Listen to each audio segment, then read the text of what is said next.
எங்க அடி போன? இங்க பக்கத்துல தாம்மா. சரி சரி சாப்பிடு, நான் வேலைக்கு போகணும் அப்படின்னு சொல்லிட்டு தட்டுல பழைய சோத்த போடுறான்.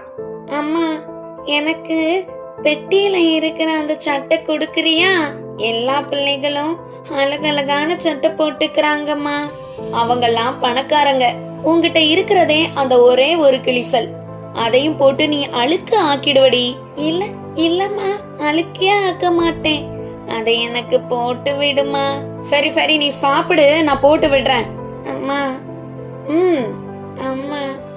என்னடி சொல்லு. அந்த அந்த ராணி புள்ள நிறைய பொம்மை வச்சிருந்தாமா அப்படின்னு அங்க நடந்தது எல்லாமே அவ அம்மா கிட்ட சொல்றான். அம்மா, எனக்கும் பொம்மை வாங்கி தருவியா அப்படின்னு சிவகாமி கேக்குறா. வாங்கி தரேன்டி அப்படின்னு அவங்க அம்மாவும் சொல்றாங்க. ரங்கம்மா அந்த குழந்தைய தூக்கிட்டு பால் கொடுக்கறான். அந்த குழந்தை பால் குடிக்கவே இல்ல. வேலைக்கு போகவா வேணாமான்னு யோசிச்சுக்கிட்டே இருந்தான்.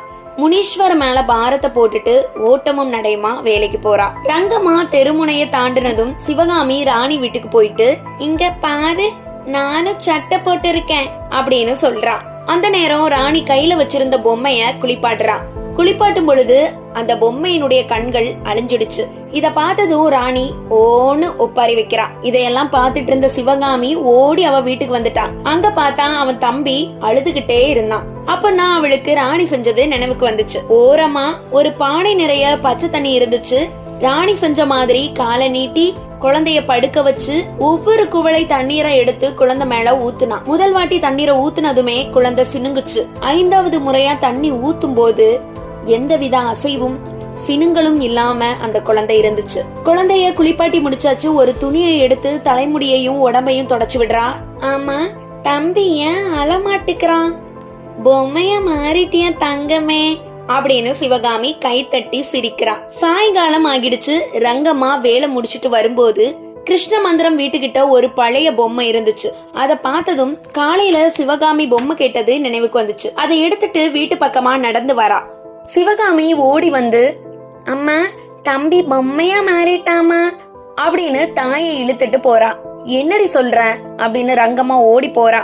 ரங்கம்மா வீட்டுக்கு போனா அங்க குழந்தைய குளிப்பாட்டி சட்டை போட்டு பொட்டு வச்சிருந்தத பாத்துட்டு, ஐயோ மவனே, தம்பி அழகா பொம்மை ஆகிட்டானே, அப்புறம் ஏன் அம்மா இப்படி அழுகுறான் அப்படின்னு சிவகாமி யோசிச்சுக்கிட்டே இருந்தா. அவ அம்மா அழுகிறத பார்த்ததும் சிவகாமிக்கும் அழுக வர மாதிரியே இருந்துச்சு. அப்படியே ஆசிரியர் இந்த கதையை முடிவுக்கு கொண்டு வராரு. இந்த கதையில ஏழை குடும்பத்துக்கும் பணக்கார குடும்பத்துக்கும் உள்ள ஏற்றத்தாழ்வை கதாசிரியர் அழகாகவே சொல்லியிருப்பாரு. ஆனா ஏழை குடும்பத்துக்கு இதுதான் தீர்வு அப்படின்னு